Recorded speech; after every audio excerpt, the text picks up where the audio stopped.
the R word and people who are murderers. The thing that makes this so interesting is that it is different for everyone. Some are more passive about it while others are aggressive. Okay, so it says passive hybristophilia. This is when someone is drawn to criminals, but they do not act on it or try to assist them in any way. They may show passion through being an advocate for the prisoners or simply enjoy movies such as OITNB and Prison Break on a deeper level. Whatever that means. I guess that just means you like watching shows that are very criminal. So I guess I can give an example of someone drawn to a criminal. Do you remember that movie called Out of Sight with George Clooney and Jennifer Lopez?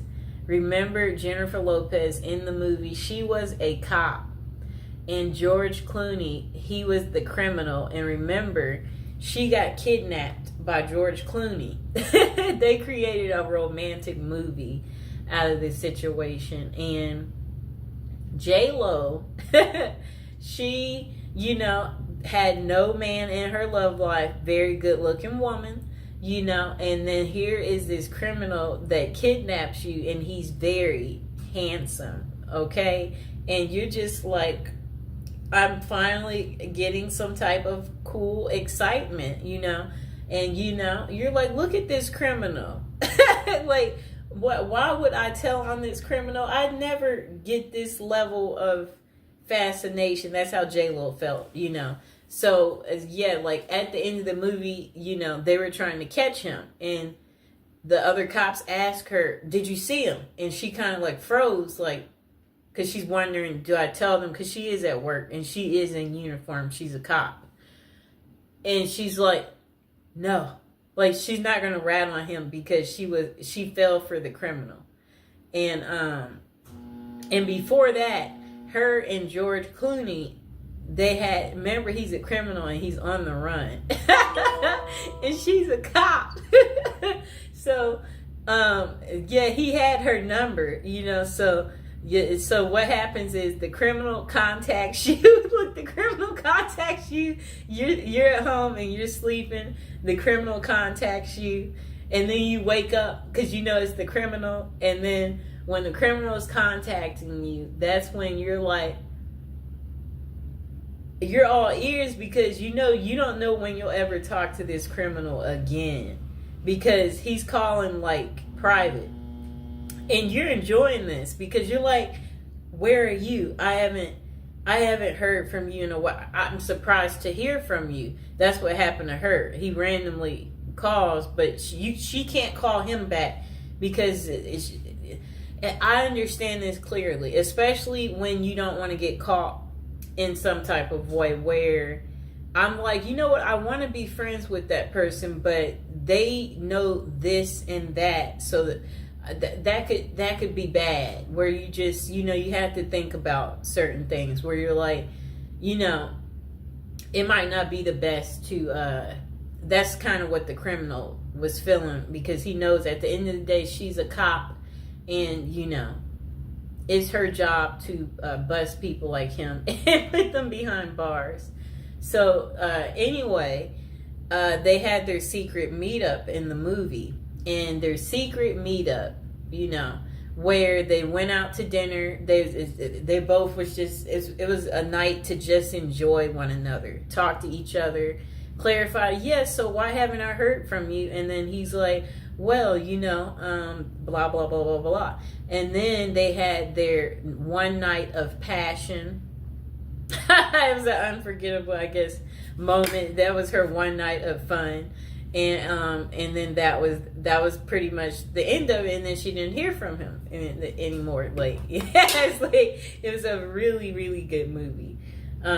Probably one of her best movies. Okay, so look, back to aggressive. The next one's called aggressive hybristophilia. This is where trouble can arise. These are men and women who proactively help the criminal they are attracted to.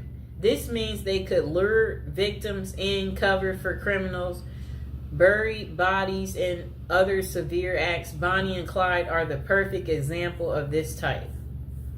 I'm trying to think, do I know of one like this?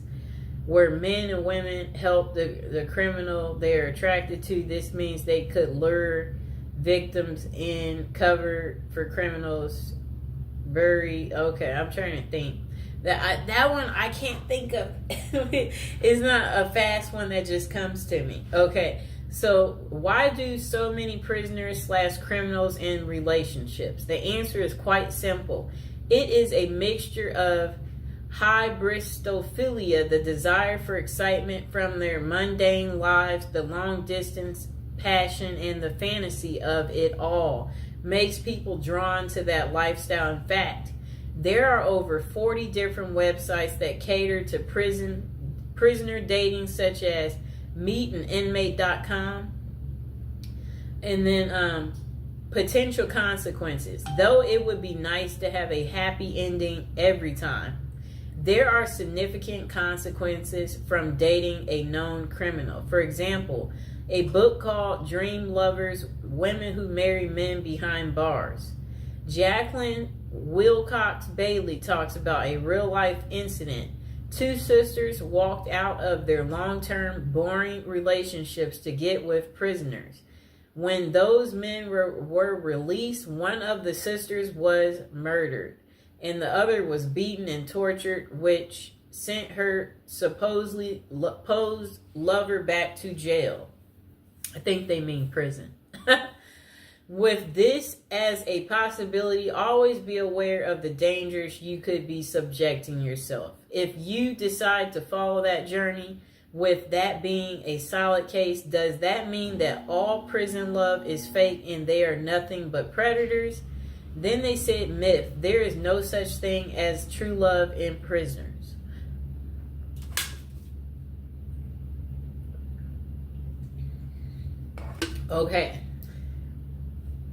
Okay, so they said there are some genuine and sincere relationships, but there are also tons of scams as well. How do you know the difference? If you are reading a letter from someone behind bars and they ask for money in any way, it is likely a scam. Do not fall for it. They could either be reaching out to women and men for financial gain, attention with the media, or to gain supporters, just like Ted Bundy, Richard Ramirez, and Scott Peterson did. I know what all of them look like. That's how infamous they are.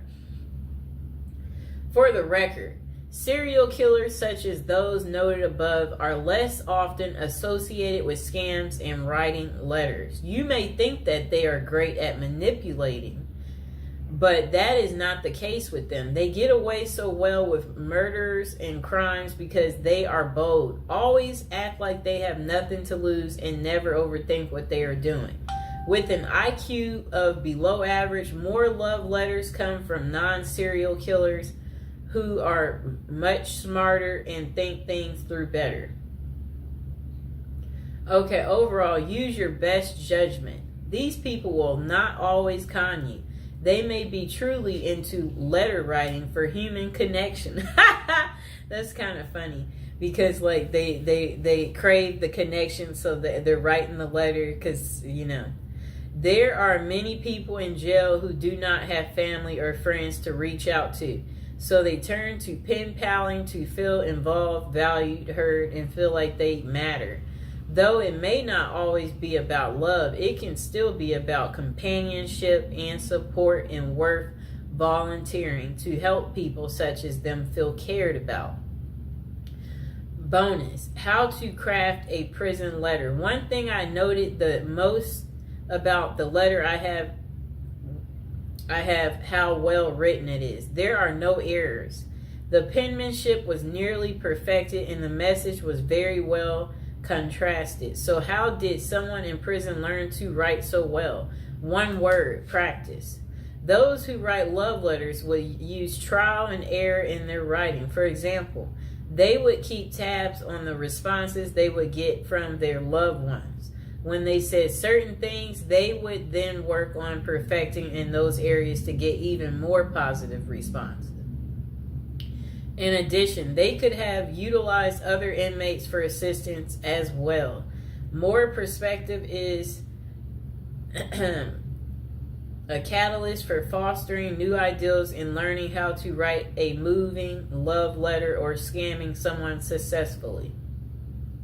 If you want to learn to write a great letter, start with practicing.